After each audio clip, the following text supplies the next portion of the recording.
सध्या धीरेंद्र कृष्ण महाराज बागेश्वर धामवाले बाबा नागपूरमध्ये आले आहेत।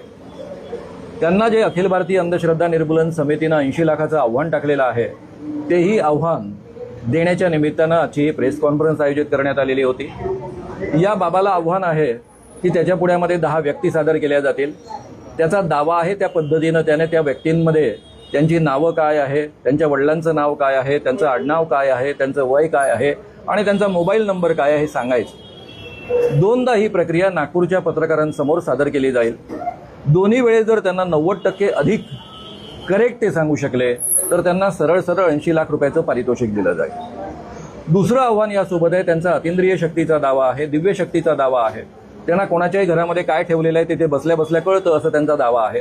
आणि म्हणून पत्रकार भवनाच्या शेजारच्या एखाद्या रूममध्ये आम्ही 10 वस्तू ठेवू, त्या ठिकाणी व्हिडिओ कॅमेरा लावलेला असेल आणि मग महाराजांनी त्या 10 वस्तू नेमक्या कोणत्या आहेत हे दोनदा ओळखून दाखवावं। तेही जर 90% करेक्ट ते सांगू शकले तर त्यांना 80 लाखाचं पारितोषिक मिळेल।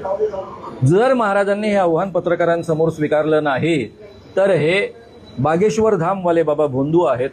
लोकांना केवळ फसवण्याकरता या पद्धतीचे दावे करत असतात, त्यांच्या अंधश्रद्धांचा फायदा घेत असतात। हे लोकांनी समजून घ्यावं असं आवाहन या निमित्तानं मी सगळ्यांना करतो।